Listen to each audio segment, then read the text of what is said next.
Good morning or afternoon, everyone. I am Jeffrey Moss, the founder and CEO of Dewey. Really excited to be here today. And thanks everyone for joining this quarter's State of Campus Recruiting Call.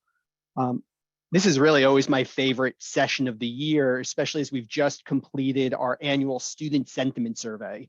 And for those of you who haven't seen it in the past, like years past, we reach out to students, college students and recent grads to actually get their take on what recruiting tactics are actually effective in engaging them, what strategies are missing the mark, and what they wish employers or prospective employers would be doing when it comes to recruiting college students for summer internships and full-time roles. And we'll be sharing a link to that report during the session.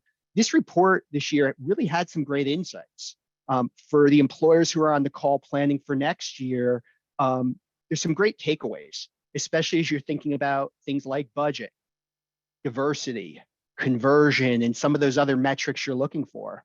And for those career services professionals on the call, we know you're always looking for more ways to support students and your employer partners. There's some great insights. Before we began, my colleague Michelle was sharing some of the key takeaways and a few things that jumped out at me. First of all, 77% of college students are actually beginning their career exploration process during their second year or even earlier. But the majority of students believe that employers weren't interested in engaging them early enough. So again, think about so many of the campus recruiting strategies and how they're focused oftentimes on juniors or seniors and not really hitting the first or second year students. The other thing that jumped out at me from the survey was that so many of the expensive big lift efforts that employers are using to engage students aren't actually working. They're not providing what students actually want, which is authentic opportunities to learn about organizations and build real relationships with current employers so that they can learn about the opportunities and ultimately make informed decisions. So again, we'll be sharing the full report after this session. But with that as a backdrop, I'm excited to stop talking, as I know everyone else on the call will be, and hear the perspectives from some of the folks on the ground. So we have a great panel today. First, Skyler, who's a recent graduate of Massachusetts Bay Community College with a degree in general studies in biotech, who's currently doing work as a research associate at Takeda, a global pharmaceutical company. Also joining us is Max, who's a rising senior at Cal Poly studying entrepreneurship and computer science, and is currently a product intern at Dano. Am I pronouncing that right, Matt? An emerging technology company.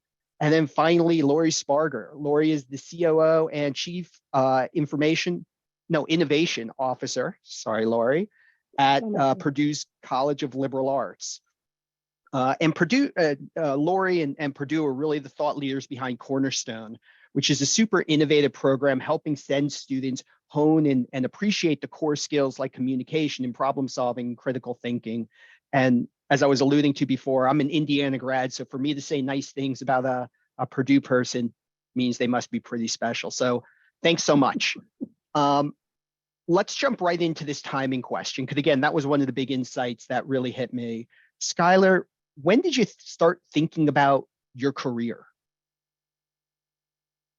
You know, it's funny because you'd think that it was probably a long time ago, but really just a year ago is when I started thinking about full-time, positions and really started to think about what it looks like to be in that position. And I think before that, when I think about a job, it's just kind of, I picture a cubicle and I don't really know what is involved. So really it was just a year ago, right before I started this job.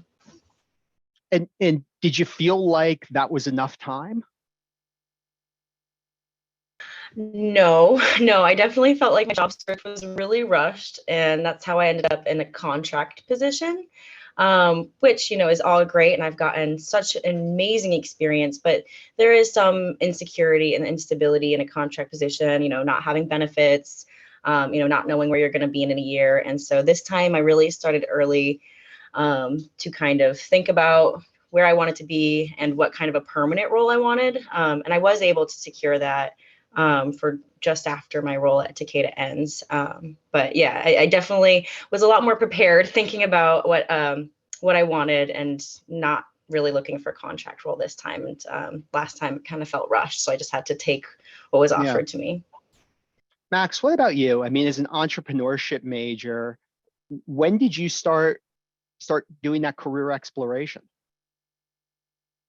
Yeah, I mean, I think honestly, it started pretty early for me, like as far as considering careers. I even kind of feel like towards the end of high school, I was just like looking at different options just because like I just thought it was kind of exciting, especially with like the entrepreneurship route. There's like so many different, possibilities. So it's kind of cool to explore. There's not really like a set, step by step way to go about it. And but yeah, definitely like my first year at college, um, started like thinking about it a lot more. So I'm a third year now. Um, but yeah, for me, it was like a lot of how do I find a balance between having a social job where like I get to, engage in leadership, work with other people, like do exciting things, kind of have my job be like a little bit different every day, and then also be able to like have a technical focus in that job. And so that's why I ended up doing the computer science minor, and kind of, trying to have like a balance between the technical major or the technical minor and like a much more kind of social and broad major. Um, but yeah, so that exploration definitely began pretty early for me, I would say. And I want to dig more in on that in a second about how you went about exploring. But you brought up a point I want to touch on with Lori because again, computer science, entrepreneurship, biotech, they're STEM majors. They kind of sort of sound like job titles. I mean, Lori, what are you hearing from the liberal arts students? So it varies. There are some students who will start thinking about those things very early. A lot of others are waiting a little bit longer because they are history majors and philosophy majors and English majors. And there aren't many of those job searches on Indeed, right, for philosophers and historians and Google English doesn't have majors. Google doesn't have the job title philosopher. Well, I'm sure they probably do, but there's probably one. So I think for them, it's a different kind of struggle. I think they also are forced both on campus and when they're home over breaks to sort of defend their choices because there isn't sort of a prescribed inherent path for them. They aren't nursing students who are going to be nurses. They are computer science majors who are going to go work in that field. And so I think that can be very difficult for them. I think it also means that their horizon is extremely broad, that finding a way to narrow that search is a challenge. I think Skyler's nodding because of some of your general studies background, right? That you have seen that as well, that when you could do many, many, many things, it's hard to begin to pull that in a little bit. And a piece of what we try and talk to students about is trying things early to start to learn what they actually like, what they would absolutely hate doing for the rest of their lives, so that they're able to pull that horizon into a little bit narrower focus as they move toward graduation. No, and that's so important, especially given the importance of the core skills. I mean, employers are saying time and time and time again, they want skills like communication and problem solving and analytical thinking, which are very much the skills honed by those philosophy and history majors. So, I mean, Lori, continuing on that, I mean, what do you worry that those students aren't necessarily getting the credit for those skills in the career exploration process? Well, I think that's true. And I guess at some level, what I would do is flip some of that to the employers and say, do you really know what you're looking for? You say you want people who have these capabilities, but do you know how to recognize it when it's in front of you? Do you know how to recognize it on a resume, in a job fair? What does it really look like? How do you define what it means to be a student who is an exceptional communicator, who's got great creative thinking skills, who's a problem solver? And when you look at the top third of the resume and you don't get very far past the major, what is it that's actually standing out to you? Yeah, no, and again, it's shocking because again, these the campus recruiting teams are being asked to do so much, and they're flipping through thousands of resumes, and oftentimes, again, they know they're looking for those core skills, but they're quickly filtering based on major because they needed a way to filter.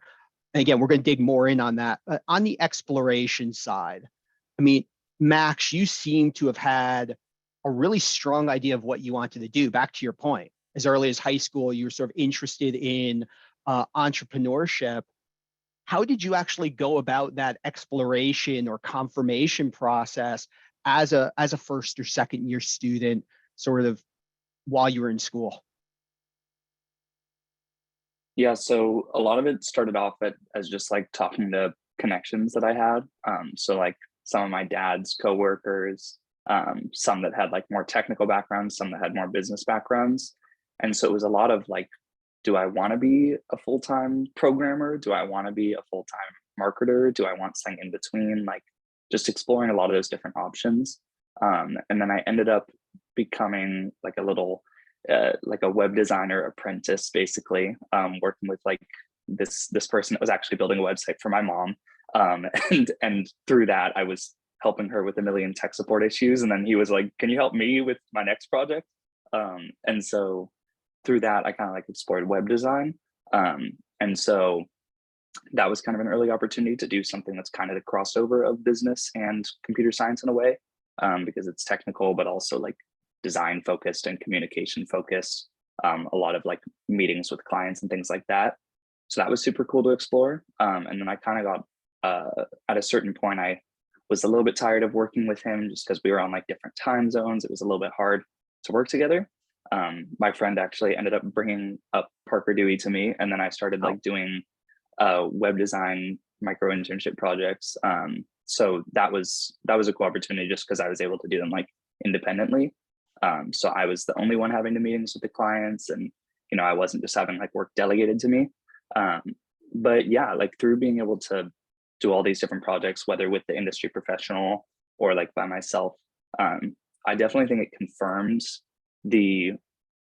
my interest in something that crossed over like design, business, computer science, like kind of all three of those. And then the one thing that I did end up finding is like now it's been over a year, I think, since I did my first, independent website project. And I think I have discovered that like although I do enjoy it, I'm like trying to now explore new routes and just kind of learn new things. So that's how I ended up doing product intern, just because like, I think I mentioned a bit earlier, but I just like doing a million different things. So it's been a super cool opportunity.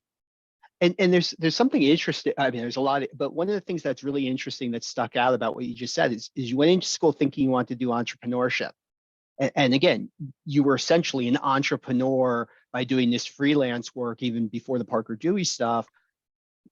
But did you find opportunities to learn about some of the bigger companies and figure out, well, do I want to be an entrepreneur of the small business, or do I want to work at a bigger company? And do I want to, or are there opportunities for the type of innovation and crossover between design and business at a bigger company that may actually be a better fit for me out of school? Did you feel like you had those opportunities freshman or sophomore year? Definitely not. Freshman and sophomore year, I don't even know if I really like applied to any like big time, FANG type companies or anything like that. But then definitely like this year, I was applying to a lot of the, upcoming summer internships and things like that, or at least like exploring them. And, there's a good amount of like, as I said, I like started to get super interested into like product management. And there's a good amount of these like associate product manager programs at like Google, Amazon, LinkedIn, like, kind of the companies that we all know. But, you go to the LinkedIn application for those and you see how you compare with 2,000 other applicants. And so it's like, okay, that's not going to happen. And so even when I had connections to the companies, it was just very, very challenging to be able to really like get my foot in the door at those. And to your point, those product innovation roles also exist at companies you may not have heard of. Again, companies that are big and large, but don't roll off the tongue or may not be top of mind, even though they're doing super innovative stuff. Totally. Skyler, I mean, what about you? Did you know what you wanted to do when you enrolled at Mass Bay? No, I had no idea really. I'm kind of an atypical student. I'm 25 and I just got my associate's degree. So it took me about 7 years. I kind of struggled through high school because of some outer circumstances, and was really proud that I was even able to graduate. Community college was kind of the only option for me at that point, but I'm really happy that I chose Mass Bay because although at first when I started in 2017, I had a lot of struggles because I was working full-time at Panera. And I was trying to commute between Boston and Framingham or Wellesley and Dorchester, where I lived. And it was just, I didn't set myself up for success. I was 19, you don't really know what you're doing at that point. And I didn't really have, I was self-supporting. So, I didn't really have my parents' help. I'm a first generation student. And, it was just kind of all a little bit confusing and messy for me. So when I first started school, I just was focusing on having my full-time job in blue collar work and not really into my industry, just so I can pay the bills. And then, I kind of had to withdraw a bunch of times and get back. And then it wasn't till this past year from 2021 to 2022 that I had a lot of support. And, I had an advisor and a professor that really took me under their wing and showed me that I could be a scientist and I had the skills, I had the ability. And that's kind of when I started looking at positions that were really in the field that I decided to go in. I mean, I entered Mass Bay as a general studies of mathematics major because I just knew I was good at math and I figured that could land me somewhere. And I figured out that was an associate of arts degree for whatever reason at our school. And I was like, no, I want a science degree. And so, I kind of switched over to general studies, and that's how I found biotech from exploratory classes. Like it was just an elective. And then I kind of just hit the ground running. Fall of 2021, I was a nanny and a tutor. And I was really proud of myself for everything over the winter, getting my first good job as data entry analysis with Yale University. And that was just a 1-month project, but it kind of gave me the confidence to say, hey, I can apply for things, I can work with recruiters. And then I was able to land an internship through the Mass Life Science Center internship challenge for the spring of 2022. And that was with a company called Seeding Labs.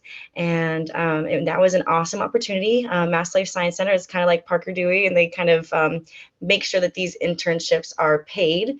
And so that kind of helped me. I was working on campus as a lab tech and then also remotely through that nonprofit company called Seeding Labs. And I kind of got the rest of the semester. But then I had some roommates that owed me a lot of money and I had to move out into my own apartment. And what was unfortunate is that I got this really amazing opportunity to do a summer internship with Dana-Farber and Harvard Cancer Center. But Wow. Unfortunately, the stipend couldn't accommodate my move and my, affording rent in Boston. So I had to turn it down, which was so sad because I really wanted to do that.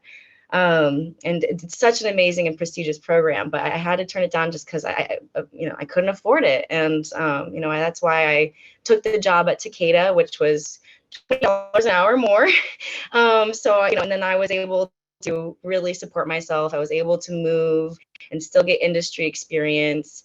And that really kind of is the journey that I took. And, it all kind of fell together, but I really didn't know where I was going at any moment of it. So Wait, first of all, there's a ton of comments in the chat. Some of them are on to everyone. Some are just to me or the panel. First of all, everyone is raving about both of you. And Skyler, I mean, hearing your story, everything you described, I mean, these are the skills every employer wants. They want grit. They want people who figure out how to get things done, who are self-motivated, who overcome challenges, who are adaptable. And meanwhile, they wind up missing out on folks because of the process they're using. And you brought up something also really important about pay. And I want to stick on that for a second, because it feels like there's a lot of programs out there trying to drive more accessibility and more equitable hiring processes, but they wind up unpaid. Like how, the fact that you couldn't cover your basic living expenses, like that prevented you from participating in what could have been a great program for you and potentially caused an organization to miss out on you. I mean, what are your thoughts on that? You're on mute, Skyler. Yeah, yeah, sorry, it took me, my computer a little slow. But yeah, no, I mean, I wanted that opportunity so bad. Obviously Dana-Farber and Harvard Cancer Center would look amazing on any resume. And it's also, I mean, it's called the Summer Program to Advance Research Careers. So they kind of really almost hold your hand through understanding how to do all these things that are highly technical in the science field. And I did feel a little bit lost when I entered this giant pharmaceutical company. And, it took me a lot of like asking questions and, really pestering my boss to understand everything. And, that opportunity really could have, just kind of brought me up the steps more gradually, and also given me a really good resume point. But beyond that, I mean, I agree with you. But beyond that, they missed out on someone who could have been an amazing full-time hire, someone who could have been a great intern, because you weren't able to afford to participate in that program. I mean, I want to, like, that was not about them doing good or doing right or giving back. That was them missing out on a great hire. Laura, you look like you want to jump in. I do, because I think, go ahead, Skyler. Really quick on that, just to comment, I think that, I think that everything's changing so quickly. So as much as they want to accommodate the student, they don't really know what my situation looks like right now. They think that most students, they're still living at home or in the dorms, and they can kind of work with this stuff. And it's just not how students are these days. I say I'm an atypical student, but more and more I hear every student's like me. So yeah, please. Well, and that's part of what I was going to say. I mean, what you have here is this perfect picture of how completely unlevel the playing field is. So, Max, you were lucky that you had colleagues of your father's that you could talk to, that you could get some information about what you might major in college, what those career options might look like. This whole social capital that you had as part of your personal experience that you could bring to the table. Skyler, I don't think you had that same thing. And so, it's much more complex than whether or not the internship is paid. It's a part of why employers need to engage so much earlier if any part of what they're interested in doing is connecting with first-generation college students, with students who don't have the supports around them that will lead them to the point of even finding the jobs, whether or not the internship is paid. And I think that's a piece that college career services can address in some ways. But if employers aren't engaging and aren't finding ways to help become part of this social capital network for students early, then there will be lots and lots of applicants that they miss out on. Students don't want to fill out 100 job applications on Indeed. Employers don't want to receive 1,000. And so what are the smarter and more curated ways for both sides of the equation to come together? Laura, you said that perfectly. And I want to dig in on that, though, because one of the things we're seeing a lot of career services teams doing and companies offering are these simulations. Here's an opportunity to go work on a 5 or 10 or 15-hour simulation for a company. They're unpaid. And they're doing this, I think the companies are doing this to try to, again, create more equitable pathways for students at schools. They don't recruit that. Do you worry that those situations, while they're trying, while they have the best intentions, are actually winding up filtering out students who can't afford to do the work or aren't aware of the companies and don't necessarily want to commit that time out of the gate? Well, I mean, if that was to be, of course, that's absolutely happening. And if the only way that companies are trying to communicate with students is through emails or through handshake, then you're not positioning yourself for success of any kind, because getting students to read emails is tough. And, is it worth a pivot on your strategies so that rather than focusing on email campaigns and sending Max and Skyler 20 emails that they're never going to open because they're all done through a mail merge, they all have their name in them, they know that they are no more personal than any other generic solicitation that they will receive, would the time of your recruiters be better spent actually using LinkedIn and doing some data mining and doing some talent search and sourcing and reaching out in more purposeful ways to try and identify the talent that you want. But then I go back to my other question, how do you know it when you see it? I would agree. And by the way, I will do a pitch. Micro internships aren't a bad way to do that either. Max, I'd love to get your take on that. I mean, Lori brought up the email question, and I know when we were talking, I mean, what are your thoughts on that? Like, how are you learning about companies, and how do you want to learn about them? Yeah, so definitely one thing that I had been thinking before was just every time I get, a handshake email, there are many of them that, oh, can you hear me? I think it just switched my headphones. But one thing that, it just starts to be like just too many emails from a million different employers, to the point that like you're not really going to go through the effort of like actually checking out each one. The emails just honestly aren't enough to like fully learn about the company and what it's like to work there and like what sorts of opportunities they have.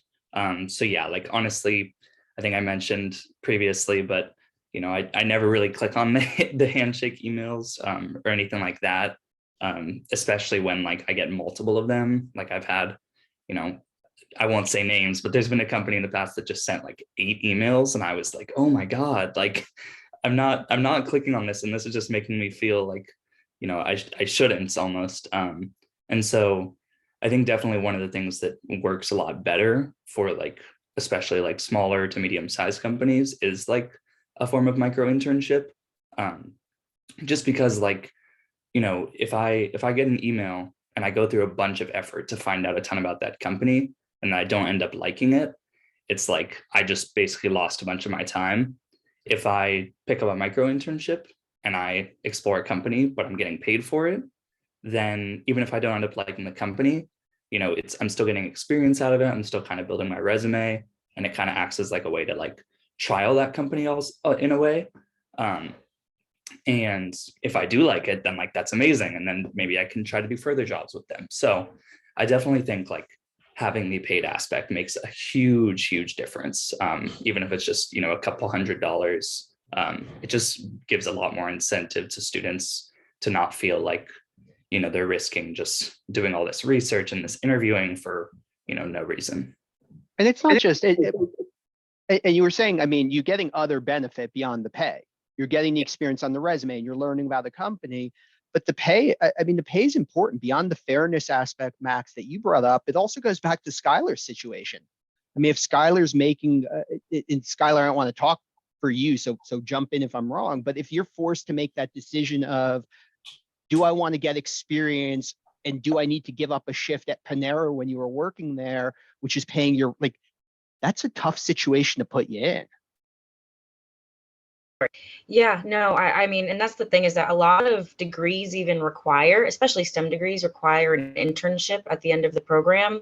And so you're kind of forcing these students, when they're already maybe working full time, to make these decisions, make these sacrifices of, am I going to have to, move back in with my parents, or am I going to have to find a, kind of room for rent, or am I going to not eat this month because I have to go do the internship? And obviously you can't, perform this internship to the best of your ability. So I definitely didn't even think about internships until I was full-time at school, which, through some really amazing resources at Mass Bay, were the only way that I could actually do that. And from a room for rent with roommates, because I live in inner Boston, and you could probably hear it outside right now. There's always so much going on around here, and the rent is crazy high.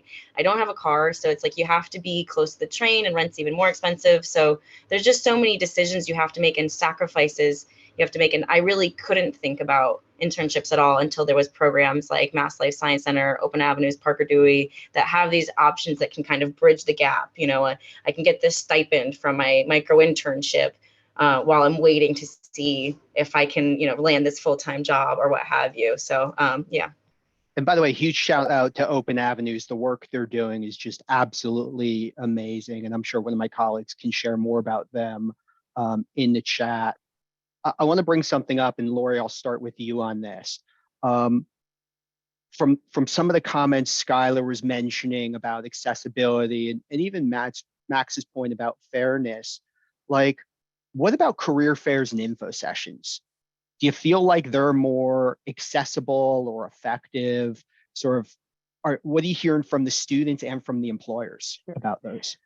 It varies in a lot of different ways. I mean, at Purdue, which is such a largely STEM-focused university, one of our biggest career fairs is Industrial Roundtable. And so we have companies who are coming who want to hire electrical engineers and mechanical engineers and chemical engineers. And so, when a company is coming to campus, I guess a piece of what I would say is that, think about your whole business too in terms of your hiring, because the experience that we have often with some of those career fairs is that the tech recruiters are sent and not the business recruiters, even though every company is going to have all of those same business functions, even if they're Exxon and they're at Purdue to hire chemical engineers. And what tends to happen a lot for students in terms of that experience is that they really get brushed aside. They are sort of told that that's not who the company's looking for because that's not who that particular recruiter is looking for. It ends up with a lot of students deciding that these companies are not for them. And I'm not sure that that's the outcome that is best for these companies, to have students who could come in and perform great general business roles for them in a variety of fields, in HR, in comms, in all sorts of things, decide that, well, really, John Deere isn't for me. But that's what we're seeing happen at times. Well, that's important because, again, John Deere, well-known brand, but students are self-selecting out because they're not thinking about it for the finance role. Right. They're not thinking about it for HR. And they didn't care about me when I went to their table. Exactly. And then also, again, back to a point Max made, there's also the companies that they're massive but may not have that brand name recognition. So you get the ones where they're well-known, but students self-select out because of, again, preconceived notions about the brand, or they never heard of it, or to your point, they're not treating the students fairly because they're coming just for the engineering students and not realizing that we also need to hire marketing. Max, how did career fairs fit into your search process? Yeah, they haven't really been a factor. I have not yet attended a career fair because, like, largely, especially like in the business school, at my school, I think it's kind of looked as an opportunity to get to know the big companies, the ones that we all do know, when they do attend our career fairs. And I don't even think I had mentioned this previously, but a lot of times what I hear is that career fairs are an opportunity to practice your networking skills on a lot of companies that you're actually not interested in. And so really, I think the sentiment is like, it's not this isn't for all students, but for a lot of students like myself, it's like become less of an opportunity to like see, do I want to work at this company? Do I want to work at this company? And more of like oh my God, this company's coming. Okay, I'm going to show up because of that company. And I'm going to practice on the other companies that are showing up, practice my skills, make sure I can, properly talk, and then go to the company that I actually care about. And so that's a really, really common strategy that I've heard suggested to students. Lori, does that scare you when you think about all of the efforts that I don't know if you're doing it, but schools are making, trying to convince students to show up to the career fair or info session? It doesn't scare me because I'm not sure that what the long-term efficiency of career fairs is in a lot of ways, because of some of those kinds of things, because, students look at the list, and if they don't see brands that they know and companies that they know, then they don't want to show up. And the best opportunities that we might have are actually going to be from sort of mid-sized companies or even smaller local companies that will offer them great jobs and great opportunities, and they are harder to get. And I think it is an issue that it's not that career fairs are the best path for some of those opportunities. Is it creating case competitions? Is it engaging with students in other kinds of ways? Is it engaging with students earlier in the process, whether it's through events we have on campus, through micro internships, through other kinds of opportunities to build that brand awareness that they're probably going to have to do to be able to net those candidates, and again, to do it in a more purposeful and efficient kind of way. Well, and Lori, I think it's also a different world than when you and I were in school, where you went to career fairs to learn about companies because the internet was not really a thing. Right. Now all of the stuff that's being shared is really Googleable, and that's not, I don't know if that's a verb, but it's not really as necessary. Skyler, I saw you nodding vigorously though during Lori's comments. I mean, where did career fairs fit into your efforts?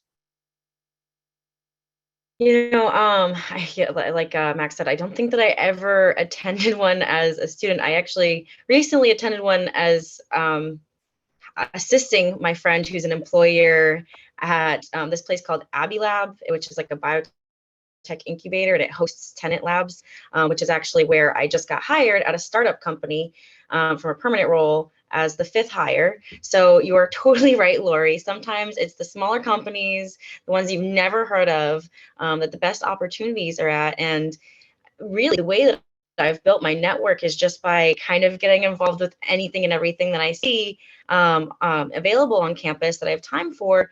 And it's never really career fairs. It's, networking opportunities, fundraisers, or,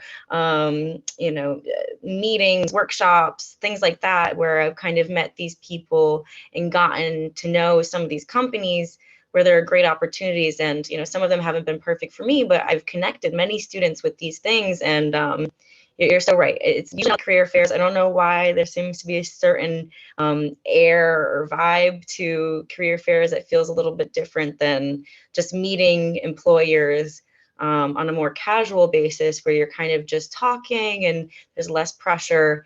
And someone might be able to hear more about what you're doing and things that you've been able to do, skills you've made. And really, I didn't feel the confidence to go to these career fairs until I got some of these opportunities on campus. And I'm able to say, as the president of the Biotech Innovations Club, I did this, this, and that, and I built these skills. And then that's kind of when I had the resume and the confidence to go to career fairs. And talking to freshmen and sophomores, which I do, and we're a community college, so we're all freshmen and sophomores. I've heard from a lot of students that, they've worked at Target, they worked at Walmart, they worked at Dunkin', and they worked really hard there, but they don't know what to put on their resume. They don't know what skills they have. They don't know what to put for projects. They don't know what to put for this. And I think that can be a really large barrier, and why a lot of students don't end up seeing internships or careers in their industry until maybe junior or senior year. And I saw a comment go by in the chat that asked a question about whether it was doing events with student orgs and those kinds of things. I think you can do some of that, but I think really the best way to connect with students. So 77% of students may say that they want to do career exploration early. I'm not sure what they mean by that based on the attendance that we see generically at events. What I think we have done that has been a bit more successful is to do paired events, where we'll do an event during the day that is having someone come in and speak to a class, AKA a captive audience, and then having follow-up opportunities in the evening, so that if the person or the company has piqued the interest of students, then they have an opportunity to come in and talk with them in smaller group settings, more one-on-one. We sort of demystify people and their titles by helping students see that they can actually hold their own and have conversations with people who hold important roles in companies. And it, sort of, Skyler, to your point, helps build that comfort level for them along the way by having some of those kinds of interactions. But I think a captive audience is always a helpful way to start. And extra credit is not enough. Y'all don't want the extra credit that much. And there is apparently too much free pizza at Purdue, because that does not bring people out anymore. Well, that's because, no, never mind. I'm not going to make a Purdue No, comment. no Purdue slams. Thank you. Now, if you had triple X burgers with the peanut butter on it, but Purvis burgers. That's what we need. thank for you. I couldn't think of everybody. the name. Sorry, I digress. In all seriousness, though, you're bringing up a really interesting point. Think about how much effort the schools are spending trying to convince students to show up, trying to convince them to show up to the career fair, to the info session, to participate in those events, and think about how much money companies are spending. Again, in all seriousness, like paying for the pizza, paying for the swag, and students still don't want to go. And part of, I guess, that goes to the next question. I'll start with Max on this. What is it that you actually want? Like, and the question came up in the chat, like, how do you want companies to be engaging to you? How do you want companies to be reaching out and introducing themselves and sort of figuring out if you're the right fit and if they're the right fit for you? Yeah, so I think in regards to what Lori was just speaking about as well, I do think that like club meetings and things like that are definitely a better option, at least for me, than career fairs, just because like a lot of times people have come in, you know, with their businesses to talk to my club or organization. And like, especially when they have like a connection with it, like they're like, hey, I was in this organization, like back when I was at Cal Poly. Things like that definitely are a lot more effective because, you know, you're sitting there anyways, so you're going to listen to them a lot more. You don't have to like opt in to go to a career fair or something like that. And then if you like it, you can explore it more. But I would definitely still say my ideal option is some sort of paid events. So again, like micro internships have been beneficial for that, just because, again, it's just an opportunity to be able to kind of, like I said, have a free trial, except it's a paid trial where you get paid, and just kind of get to explore different companies, different industries, while not feeling like, you know, you're just investing time without, you know, the financial reward or having to feel like financially, you know, at a disadvantage. So I definitely think like that's been the most engaging way for me. And real quickly, I mean, how many of these micro internships have you done? I've completed like 11 and I'm doing like a couple more right now. It's become like a really cool way to like another thing that's been super beneficial out of it is just like, because they end up being like in somewhat the same realm, like digital marketing largely. It's kind of become a way to like practice running my own business in a way. Because there's been times, I think my record was I was once doing 7 at once. And so that kind of like taught me a lot of skills as far as like time management, communicating with people. You know, I had this big like monday.com board of, you know, all my different tasks and how many hours I was putting into each thing.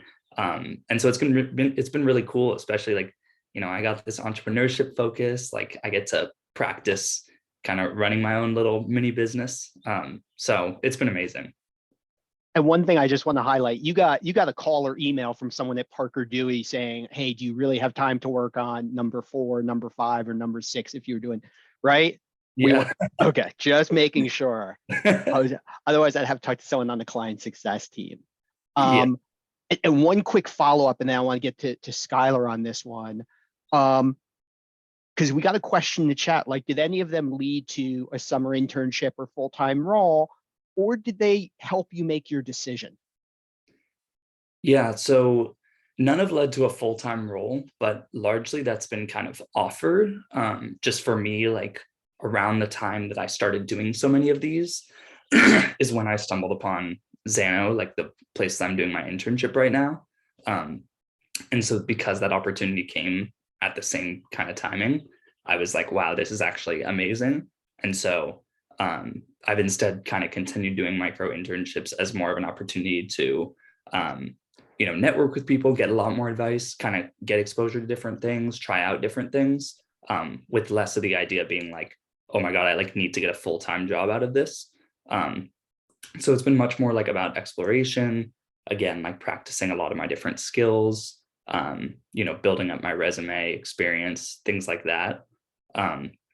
However, there's definitely been a lot that have led to, you know, further projects, just because like a lot of times, you know, almost every time they've gone super, super well. And because of that, they've been like, hey, we like have another project for you. And yeah, so I've done like a couple different follow-up projects for people, which has been cool. And sometimes those are in like different spaces. Like I built a website for someone and then it went well and they were like, do you want to do my Google advertising? And I was like, I've never done it before. And they were like, it's okay, I trust you now. And so I think that building that trust was really cool because it just gave me the opportunity to try something totally new. And yeah, so that's been super cool. And it definitely, you know, like I said, I ended up interviewing for like a larger like part-time role outside of school at one of the opportunities. It was just at the same time that I was looking into Zano. That's cool.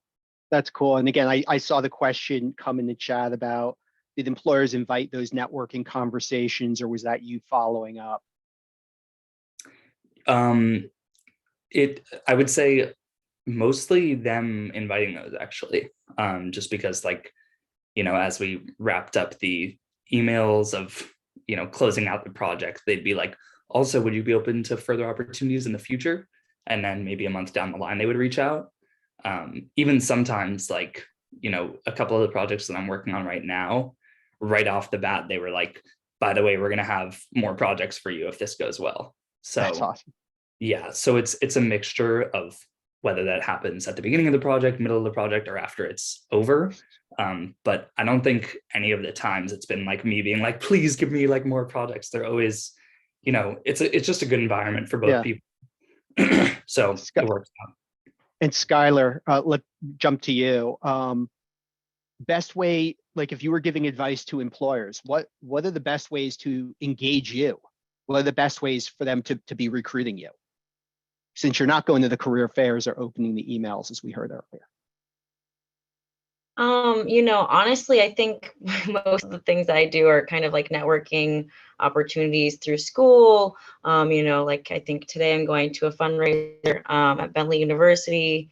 So I'll probably meet a lot of potential employers there too. I think honestly, a lot of times those are the better ways, but you know, to be able to reach any student, you know, I'm really hoping that things like micro internships and, you know, paid opportunities become more and more common.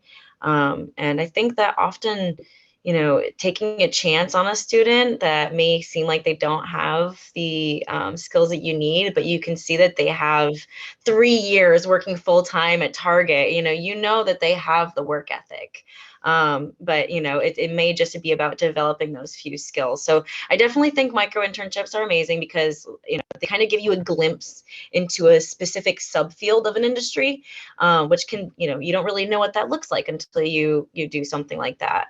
So I think finding more companies to work with, places like Parker Dewey, Open Avenues, these different companies that are doing things like you do to create some sort of micro internship just to kind of see what talent's out there.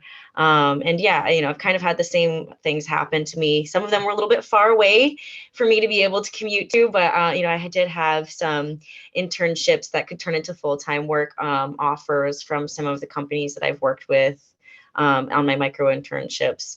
So, you know, these really are a perfect little pathway to, you know, show that you have the expertise, that you have the skills, that you have the motivation to really be in the field. So, you know, maybe going to more career fairs, but also, you know, reaching out in these different ways, making opportunities like this available.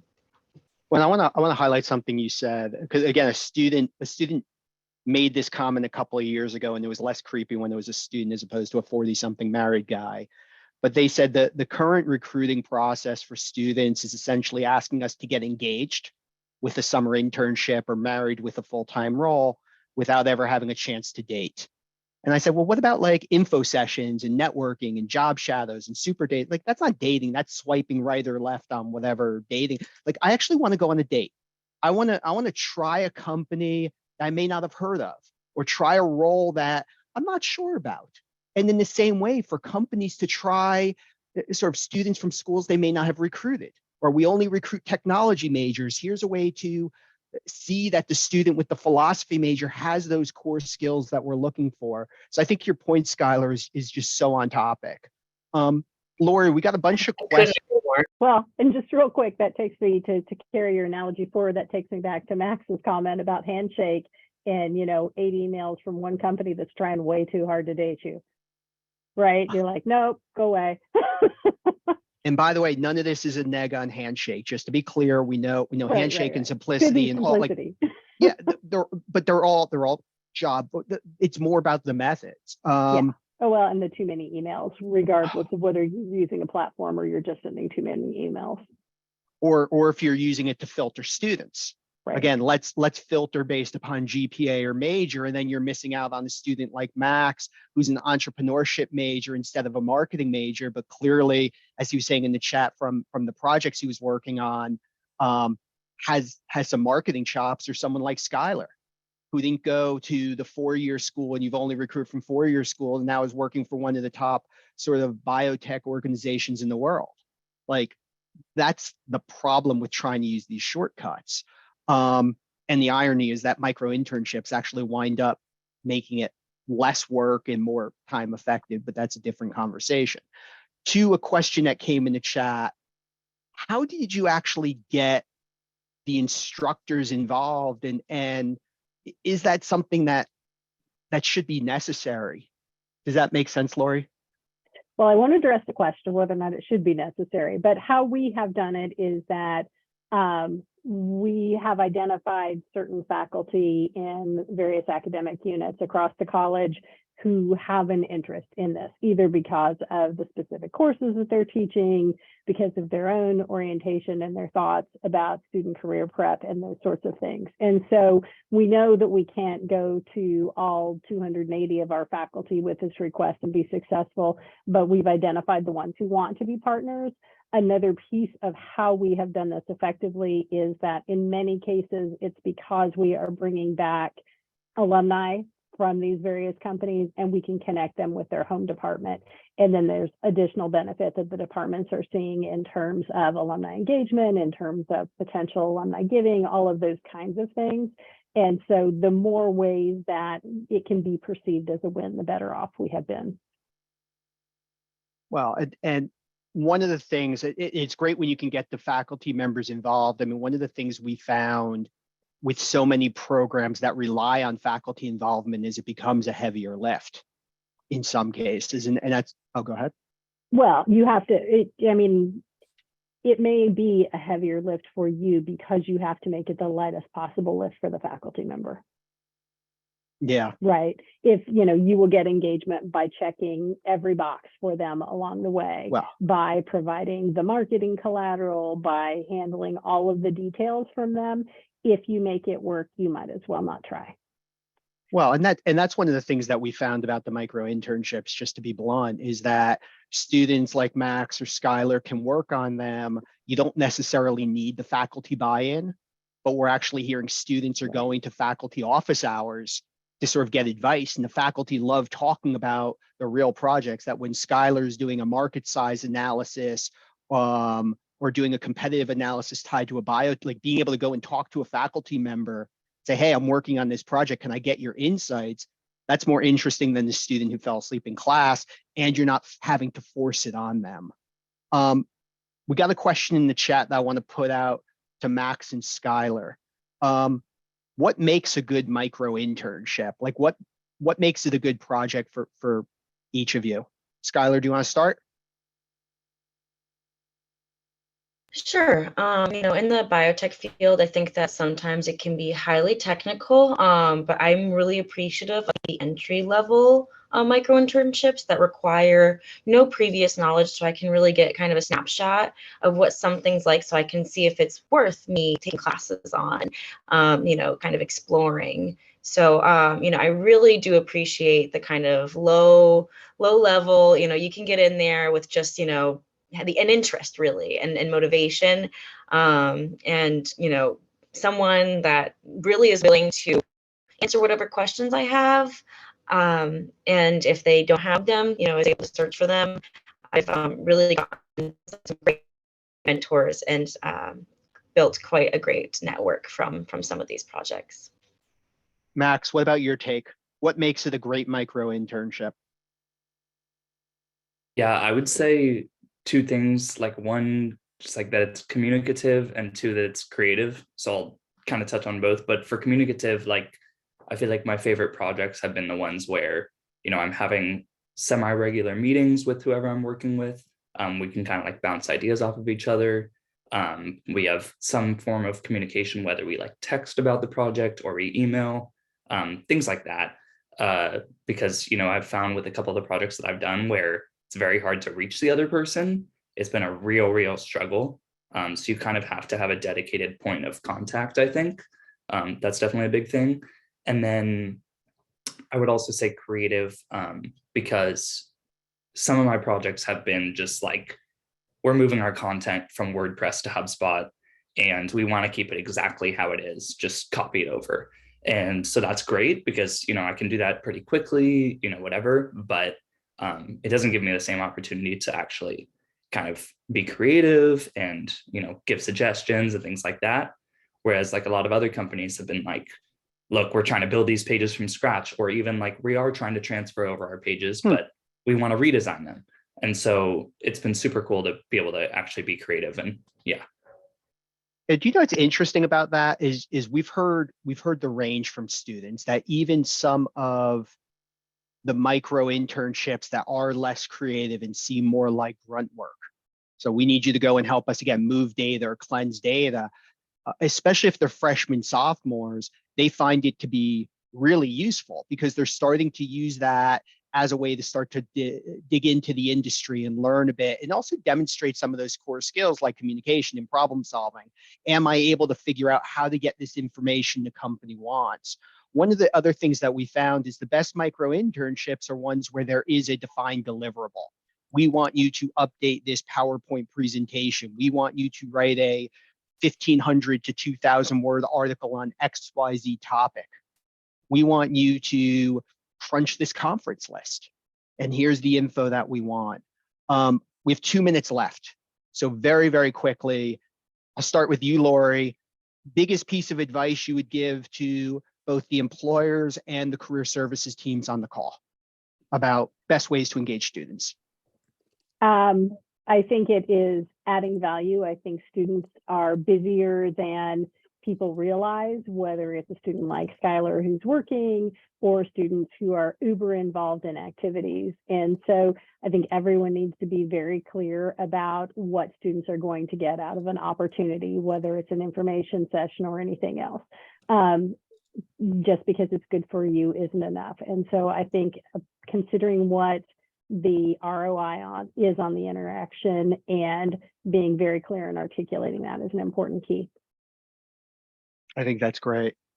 Skyler, biggest piece of advice you would give to the employers or career services teams on? I think with career services, the biggest thing is just marketing, getting all of these opportunities out, showing the students that they are available, and maybe even, directly what my career services person does is she directly emails us with every opportunity she thinks that we are eligible for or qualify for, and she lets us know that we can come to her to specifically tune our resume or cover letter to that position, and because she has those connections with the employers, I've kind of gotten everything I've ever applied to through when I've been working with her. So, it's not exactly, it's about time. Students need the time to, and some students don't have the ability to go and work that closely with their career services person. But I think it's about career services really reaching out, employers even reaching out to kind of give them that opportunity. I know some employers do this thing where they do like an info session, like you said, before they do a more formal interview, that can be a lot more casual and give you a better idea, of what you want to do. Perfect. Max, biggest piece of advice? Yeah, I would basically second what Skyler said. I think for career services, definitely marketing. I've found that every time I've recommended to one of my friends to try and apply for micro internships, they've been like, this sounds way too good to be true. Like, how is this even possible? And a lot of the times it's just because there haven't been enough opportunities posted, that they haven't been able to land one, but they've been like super excited about the idea of doing it. So I think definitely marketing, and to companies, just try out a micro internship, because worst case, you're out of a couple $100 and best case, you get a new employee or further projects with that person. So yeah, definitely give it a shot. No, and thank you to all three of you for joining this. Really, really appreciate it. I could talk to you all for another hour. If people have questions, again, we'll be sharing the recording afterwards. We'll share a link to the student sentiment survey. Super interesting. I think it really reinforces everything Lori, Max, and Skyler were sharing. And then my biggest piece of advice is, again, stop for the employer, stop trying to work so hard. Stop trying to figure out how do we convince students to show up? How do we try to convince them to open our email? If you give students what they actually want, which are these real paid experiences, these authentic ways to build relationships and learn about they're going to be excited. They're going to be excited. So anyway, thank you so much. Really appreciate everyone's time. Have a wonderful rest of the Wednesday. Have a great Memorial Day weekend, everyone. And look forward to seeing everyone next quarter. Thanks, Jeffrey. Thank you.